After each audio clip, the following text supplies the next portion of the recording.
Assalamualaikum warahmatullahi wabarakatuh. Yang terhormat Bu Ulfa selaku dosen pengampu mata kuliah Hukum Pajak dan Perpajakan kelas F, kami dari kelompok 4 akan mempresentasikan materi mengenai pajak penghasilan pasal 22 dan pasal 24. Namun, sebelum itu, izinkan saya untuk memperkenalkan anggota dari kelompok 4. Yang pertama ada Rindi Maelita Hapsari dengan NPM akhir 255, lalu ada Dominikus Babi Dwi S dengan NPM akhir 285, lalu yang ketiga ada Devan Maulana Akbar dengan NPM akhir 290, lalu dengan saya sendiri Fatura Nur Hasanah dengan NPM akhir 225. Materi pertama yang akan kita bahas kali ini yaitu tentang pajak penghasilan pasal 22. Sebelum itu, kita harus mengetahui terlebih dahulu apa sih PPh pasal 22 itu. Jadi, PPh pasal 22 adalah bentuk pemotongan atau pemungutan pajak yang dilakukan satu pihak terhadap wajib pajak dan berkaitan dengan kegiatan perdagangan barang. Nah, PPh pasal 22 ini dikenakan kepada badan-badan usaha tertentu, baik milik pemerintah maupun swasta yang melakukan kegiatan perdagangan ekspor, impor, dan reimpor. Nah, karena itulah PPh pasal 22 ini dapat dikenakan baik saat penjualan maupun saat pembelian. Selanjutnya, kita akan membahas materi tentang pemungut PPh pasal 22. Nah, yang pertama itu ada Bank Devisa dan Direktorat Jenderal Bea dan Cukai atau DJBC atas objek PPh pasal 22 impor barang. Lalu yang kedua itu ada Bendahara Pemerintah dan Kuasa Pengguna Anggaran atau KPA sebagai pemungut pajak pada pemerintah pusat, pemerintah daerah, lalu instansi atau lembaga pemerintah dan lembaga-lembaga negara lainnya yang berkenaan dengan pembayaran atas pembelian barang. Lalu yang ketiga itu ada bendahara pengeluaran yang berkenaan dengan pembayaran atas pembelian barang yang dilakukan dengan mekanisme uang persediaan atau UP. Lalu yang keempat itu ada kuasa pengguna anggaran atau KPA atau pejabat penerbit surat perintah membayar yang diberikan delegasi oleh kuasa pengguna anggaran atau KPA yang berkenaan dengan pembayaran atas pembelian barang kepada pihak ketiga yang dilakukan dengan mekanisme pembayaran langsung atau LS. Lalu yang kelima itu ada BUMN atau Badan Usaha Milik Negara, yaitu badan usaha yang seluruh atau sebagian besar modalnya dimiliki oleh negara melalui penyertaan secara langsung yang berasal dari kekayaan negara yang dipisahkan. Contohnya itu seperti PT Perusahaan Listrik Negara, lalu ada PT Pertamina, dan lain sebagainya. Nah, dan juga ada bank-bank badan usaha milik negara yang berkenaan dengan pembayaran atas pembelian barang dan atau bahan-bahan untuk keperluan kegiatan usahanya. Lalu yang keenam, ada industri dan eksportir yang bergerak dalam sektor kehutanan, perkebunan, pertanian, peternakan, dan perikanan atas pembelian bahan-bahan dari pedagang pengumpul untuk keperluan industrinya atau ekspornya. Lalu yang ketujuh, yang terakhir ada industri atau badan usaha yang melakukan pembelian komoditas tambang batu bara, lalu mineral logam dan mineral bukan logam dari badan atau orang pribadi pemegang izin usaha pertambangan. Selanjutnya akan dijelaskan oleh rekan saya. Nah, untuk materi selanjutnya adalah subjek pajak penghasilan atau PPh dari pasal 22. Dalam subjek pajak penghasilan ini itu dibagi ke dalam dua hal juga, yaitu subjek pajak penghasilan yang dikenakan dan juga yang memotong. Nah, untuk yang pertama yang dikenakan, ada wajib pajak badan-badan usaha tertentu baik milik pemerintah maupun swasta yang melakukan kegiatan perdagangan, ekspor impor dan reimpor. Nah, untuk wajib pajaknya badan sendiri itu ada beberapa contoh, diantaranya ada Bank Devisa dan Direktorat Jenderal Bea Cukai atas objek PPh pasal 22 impor barang. Selanjutnya ada Bendahara Pemerintah dan Kuasa Pengguna Anggaran atau KPA berkenaan dengan pembayaran atas pembelian barang. Lalu ada Bendahara Pengeluaran berkenaan pembayaran atas pembelian barang yang dilakukan dengan mekanisme uang persediaan atau UP. Nah, terus itu juga ada Badan Usaha Milik Negara atau BUMN berkenaan dengan pembayaran atas pembelian barang dan atau bahan-bahan untuk keperluan kegiatan usahanya. Dan masih banyak lagi. Nah, untuk perusahaan swasta sendiri itu meliputi banyak hal, diantaranya ada Badan Usaha Industri Semen, Otomotif, Kertas, Baja, dan Industri Farmasi atas penjualan di dalam negeri. Nah, selanjutnya ada agen tunggal pemegang merek atau ATPM, agen pemegang merek atau APM, dan importir umum kendaraan bermotor atas penjualannya di dalam negeri. Selanjutnya ada produsen atau importir bahan bakar minyak, gas, pelumas atas penjualannya di dalam negeri. Dan yang terakhir ada badan usaha industri baja yang merupakan industri hulu. Dan masih banyak lagi. Nah, selanjutnya kelompok selanjutnya subjek pajak penghasilan yang sebagai pemotong ada meliputi wajib pribadi atau WP badan pemungut saat pembelian dan WP badan pemungut saat penjualan. Nah, selanjutnya adalah objek pajak penghasilan pasal 22, diantaranya ada yang pertama ada impor barang dan ekspor, di mana kegiatan impor dan ekspor barang yang dilakukan eksportir atas barang atau komoditas. Ada tambang batu bara, mineral logam, dan atau mineral bukan logam. Selanjutnya yang kedua ada pembayaran atas pembelian barang atau objek PPh pasal 22 bendaharawan, di mana pembayaran atas pembelian barang yang dilakukan oleh bendahara pemerintah dan kuasa pengguna anggaran KPA sebagai pemungut pajak pada pemerintah pusat, pemerintah daerah, dan masih banyak lagi. Selanjutnya ada pembayaran atas pembelian barang, di mana pembayaran atas pembelian barang yang dilakukan dengan mekanisme uang persediaan atau UP yang dilakukan oleh bendahara pengeluaran. Selanjutnya ada pembayaran atas pembelian barang kepada pihak ketiga, di mana pembayaran atas pembelian barang kepada pihak ketiga dengan mekanisme pembayaran langsung atau LS oleh KPA. Dan yang kedua ada pejabat penerbit surat perintah membayar yang diberi delegasi oleh KPA. Yang kelima, ada pembayaran atas pembelian barang untuk BUMN dalam kurung objek pajak PPh 22 BUMN, di mana pembayaran atas pembelian barang dan atau bahan-bahan untuk badan usaha milik negara untuk keperluan kegiatan usahanya. Yang keenam, ada penjualan hasil produksi kepada distributor, di mana penjualan hasil produksi kepada distributor di dalam negeri oleh badan usaha yang bergerak dalam bidang usaha industri semen, kertas, baja, dan masih banyak lagi. Ada juga yaitu penjualan kendaraan bermotor di dalam negeri oleh agen tunggal motor, agen pemegang merek, seperti itu. Selanjutnya ada penjualan migas oleh produsen atau importir yang terdiri dari bahan bakar minyak, gas, pelumas. Selanjutnya ada pembelian bahan-bahan dari pedagang pengumpul, diantaranya ada pembelian bahan-bahan dari pedagang pengepul, keperluan industri seperti kehutanan, perkebunan, pertanian, seperti itu. Dan yang terakhir ada penjualan barang yang tergolong sangat mewah, di mana penjualan barang yang tergolong sangat mewah ini adalah penjualan barang yang dilakukan oleh wajib pajak badan. Nah, selanjutnya ada perluasan pemungutan objek pajak penghasilan pasal 22 melalui PMK nomor 92 PMK 03 2019 tentang perubahan kedua atas PMK nomor 253 PMK 03 2008 tentang wajib pajak badan tertentu sebagai pemungut pajak penghasilan dari pembeli atas penjualan barang yang tergolong sangat mewah. Wajib pajak badan yang berhak memungut PPh pasal 22 diperluas. Waktu pemungutan pajak penghasilan pasal 22 ini dilakukan saat penjualan barang tergolong mewah. Barang tergolong mewah yang jadi objek pajak penghasilan pasal 22 diantaranya ada yang pertama, pesawat terbang pribadi dan helikopter pribadi. Selanjutnya ada kapal pesiar dan sejenisnya. Ada rumah beserta tanah dengan harga jual atau harga pengalihannya lebih dari 30 miliar atau luas bangunan lebih dari 400 meter persegi. Selanjutnya ada apartemen, kondominium, dan sejenisnya dengan harga jual atau pengalihannya lebih dari 30 miliar atau luas bangunannya lebih dari 150 meter persegi.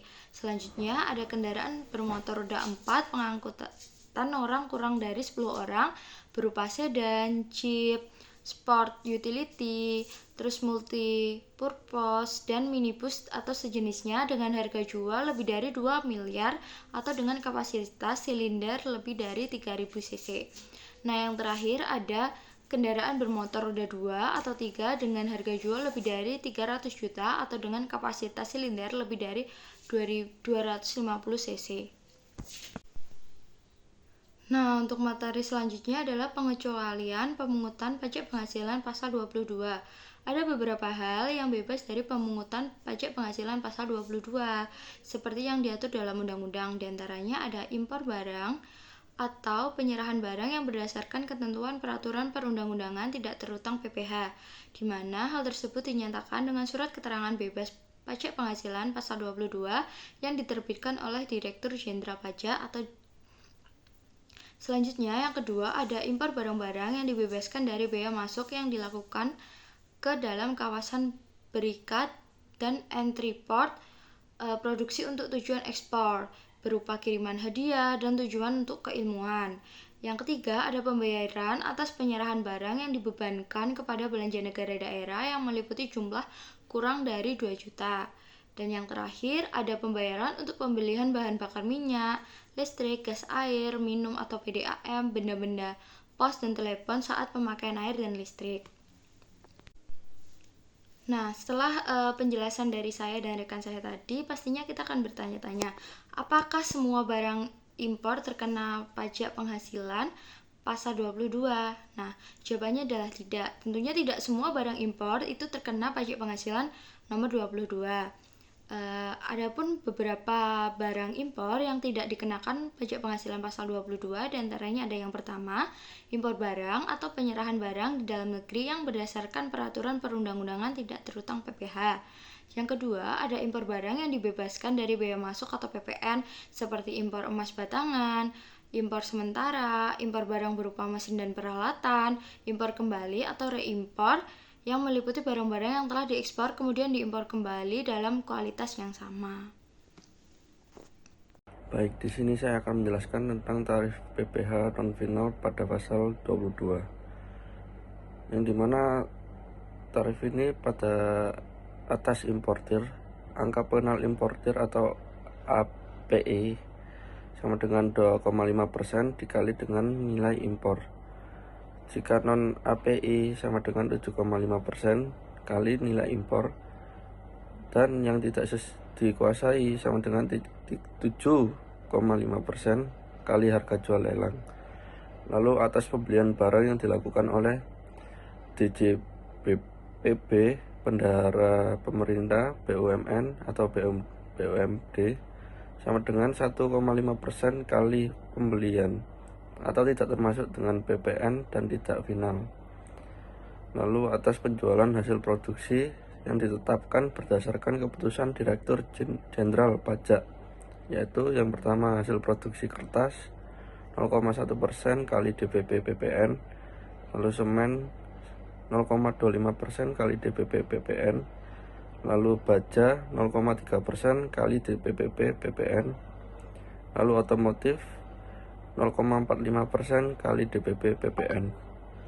Lalu selanjutnya atas pembelian bahan-bahan untuk keperluan industri atau ekspor dari pedagang pengumpul ditetapkan sebesar 0,25% kali harga pembelian.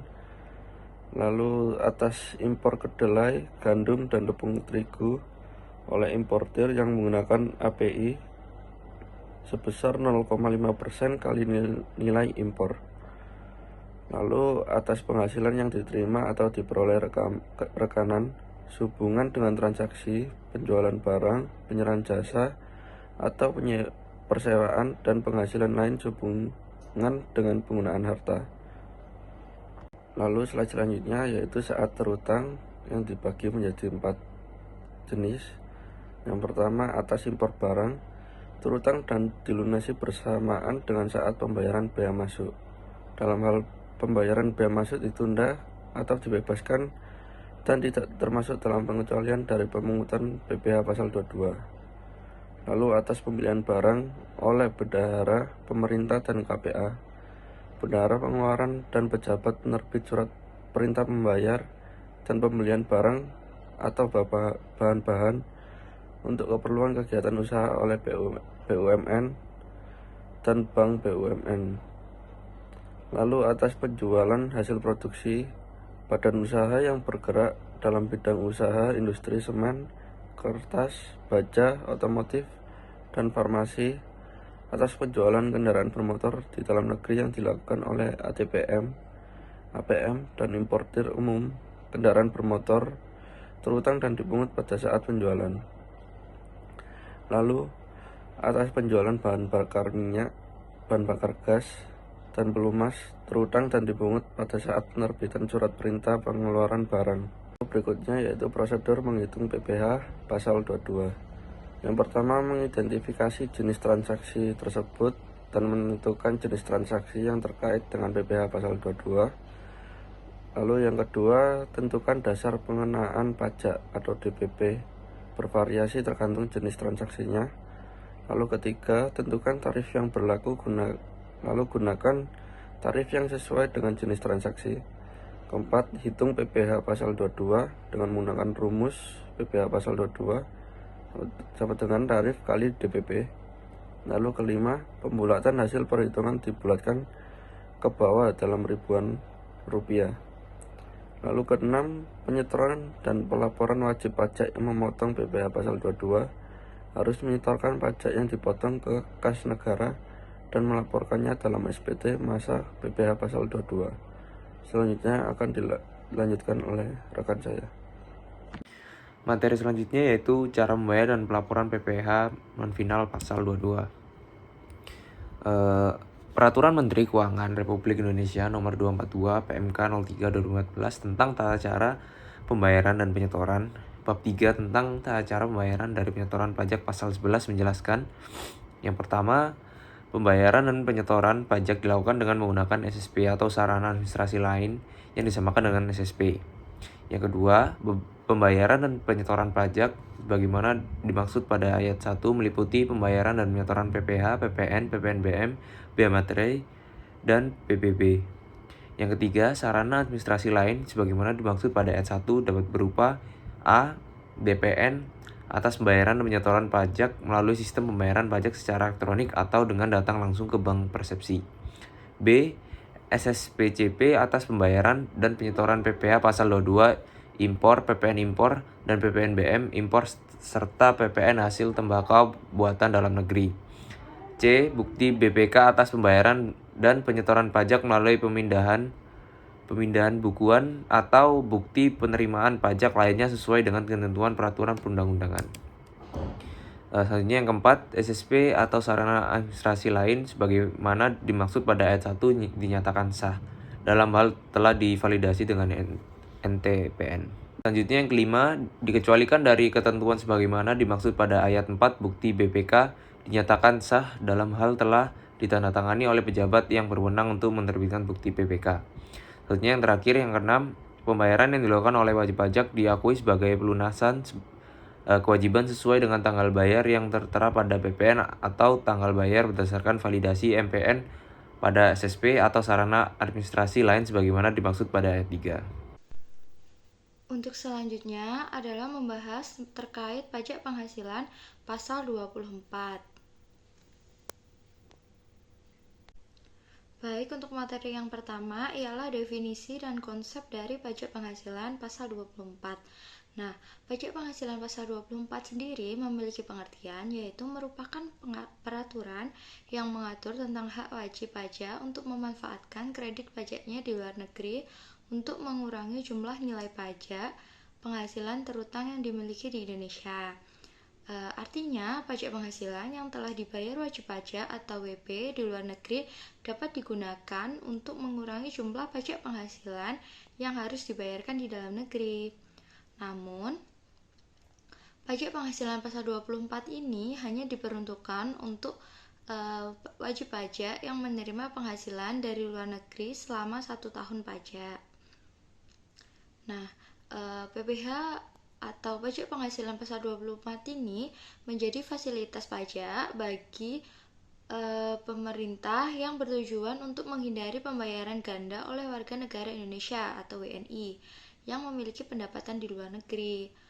Nah, untuk ketentuannya sendiri diatur dalam pasal 24 ayat 1 Undang-Undang Nomor 36 Tahun 2008 tentang perubahan keempat atas Undang-Undang Nomor 7 Tahun 1983 tentang pajak penghasilan yang berbunyi bahwa pajak yang dibayar atau terutang di luar negeri atas penghasilan dari luar negeri yang diterima atau diperoleh wajib pajak dalam negeri boleh dikreditkan terhadap pajak yang terutang berdasarkan undang-undang ini dalam tahun pajak yang sama. Jadi ini tuh tidak boleh melebihi 1 tahun. Nah, untuk materi selanjutnya ialah subjek pajak penghasilan atau PPh dari pasal 24. Sebagaimana yang disebutkan dalam Undang-Undang Nomor 36 Tahun 2008, subjek pajak termasuk dalam pajak penghasilan pasal 24 adalah wajib pajak yang menjadi subjek atau dapat memanfaatkan hak kredit pajak. Pasal 24 diantaranya wajib pajak orang pribadi atau badan dan bentuk usaha tetap atau biasa disingkat sebagai BUT yang memiliki pendapatan atau penghasilan dari luar negeri dan terutang pajak penghasilannya. Nah, selanjutnya adalah objek pajak penghasilan atau PPh dari pasal 24. Apabila kita sudah memahami dari pengertian beserta subjek pajaknya, maka selanjutnya kita harus memahami objek pajak yang digunakan dalam pasal 24 ini apa saja sih. Kita juga harus memahami terkait sumber penghasilan atau pendapatan kena pajak yang dapat dikreditkan di Indonesia sebagaimana aturan perundang-undangan yang berlaku. Adapun objek-objeknya atau jenis-jenis penghasilan atau pendapatan diantaranya yaitu yang pertama, ada pendapatan dari saham dan surat berharga lainnya. Selanjutnya, ada pendapatan atas keuntungan dari pengalihan saham dan surat berharga lainnya. Selanjutnya, ada penghasilan berupa bunga, royalties, dan sewa sehubungan dengan penggunaan harta bergerak. Selanjutnya, ada penghasilan berupa sewa sehubungan dengan penggunaan harta yang tidak bergerak. Selanjutnya, ada penghasilan dari BUT di luar negeri. Selanjutnya, ada penghasilan dari pengalihan hak penambangan atau pembiayaan atau permodalan perusahaan pertambangan di luar negeri. Selanjutnya ada keuntungan dari pengalihan harta tetap di luar negeri. Dan yang terakhir ada keuntungan dari pengalihan harta dari BUT di luar negeri. Yang perlu diingat, kalau nilai pajak di luar negeri yang telah digunakan sebagai kredit pajak di Indonesia telah berkurang atau dikembalikan sehingga nilai kredit akan berkurang untuk menutup pajak terutang yang ada di sini. Maka wajib pajak atau WP harus membayar jumlah terutang tersebut ke kantor pelayanan pajak atau KPP di Indonesia. Sementara jika penghasilan luar negeri mengalami perubahan, maka wajib pajak atau WP diharuskan melakukan pembetulan SPT tahun pajak yang bersangkutan. Baik, selanjutnya merupakan bukan objek PPh pasal 24. Yang pertama, penghasilan dari usaha. Keuntungan yang diperoleh dari menjalankan suatu usaha, baik itu usaha dagang, jasa, atau produksi, umumnya tidak termasuk dalam objek PPh pasal 24. Lalu kedua, penghasilan dari pekerjaan, gaji, upah, atau honorarium yang diterima dari pekerjaan sebagai karyawan atau pekerja lepas. Selanjutnya, objek yang dikecualikan PPh pasal 24. Yang pertama, bunga yang diterima oleh lembaga keuangan, bunga yang diterima oleh bank, lembaga keuangan lainnya, dan koperasi umumnya. Lalu kedua, royalti yang diterima oleh penulis, seniman, dan ilmuwan. Lalu berikutnya ini tarif dan saat terutang, di mana tarif PPh pasal 24 umumnya mengikuti tarif umum PPh badan yaitu sebesar 25%.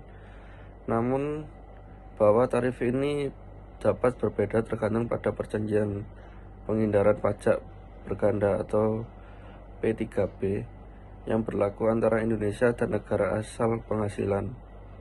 Lalu kedua, PPh pasal 24 terutang pada saat penghasilan diterima atau diperoleh wajib pajak dalam negeri. Saat terutang ini dapat bervariasi tergantung pada jenis penghasilan dan kesepakatan antara pihak-pihak yang terkait.